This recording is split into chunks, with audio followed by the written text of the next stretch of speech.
غیر قانونی طور پر بھارت کے زیر قبضہ جموں کشمیر میں کل جماعتی حریت کانفرنس کے سینئر رہنما میر وائز عمر فاروق نے علاقے میں انتشار پھیلانے کے لیے فرقہ وارانہ ایجنڈے کے نفاذ کی کوششوں سے خبردار کرتے ہوئے لوگوں سے اس کے خلاف متحد ہونے کی اپیل کی ہے۔ میر وائز نے سری نگر میں ایک مذہبی اجتماع سے خطاب کرتے ہوئے کشمیری عوام میں پائے جانے والے خوف و دہشت اور غیر یقینی صورتحال پر گہری تشویش کا اظہار کیا۔ انہوں نے کہا کہ حالات یہ رخ اختیار کر گئے ہیں کہ کسی کو کچھ معلوم نہیں ہے کہ علاقے میں اگلے جمعہ یا عید کی نماز ادا کرنے کی اجازت دی بھی جائے گی یا نہیں۔ میر وائز نے مذہبی ہم آہنگی کو فروغ دینے کے لیے مساجد، مدارس اور درگاہوں کو اپنا کردار ادا کرنے پر زور دیا۔ انہوں نے کشمیر اور فلسطین کے مظلوم عوام کے لیے جمعۃ الوداع کو یوم دعا کے طور پر منانے کا اعلان کیا۔ کل جماعتی حریت کانفرنس کے ترجمان ایڈوکیٹ عبدالرشید منہاس نے سری نگر میں جاری ایک بیان میں نریندر مودی کی زیر قیادت بھارتی حکومت کی طرف سے مقبوضہ جموں کشمیر کے قدرتی وسائل کے منظم استحصال کی شدید مذمت کی، جس کا مقصد کشمیریوں کو معاشی طور پر پسماندگی کی طرف دھکیلنا ہے۔ آغا سید حسن الموسوی، مولانا مسرور عباس انصاری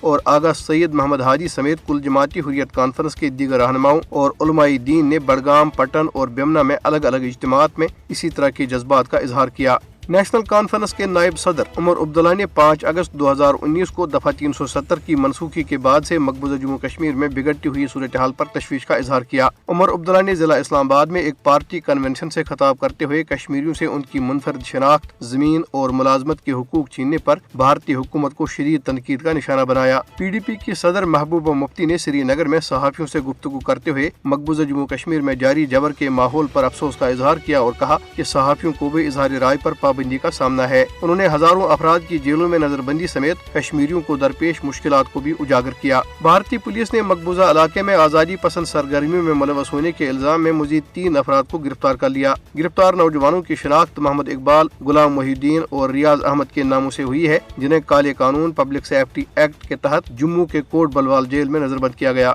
ادھر مقبوضہ کشمیر میں ایک بار پھر پوسٹر چسپاں کیے گئے ہیں جن میں عوام سے اپیل کی گئی ہے کہ وہ بھارت کے مذموم ایجنڈے سے ہوشیار رہیں اور اپنی آنے والی نسلوں کے مستقبل کو محفوظ بنانے کے لیے اپنی زمینیں اور جائیدادیں غیر کشمیریوں کو فروخت کرنے سے گریز کریں۔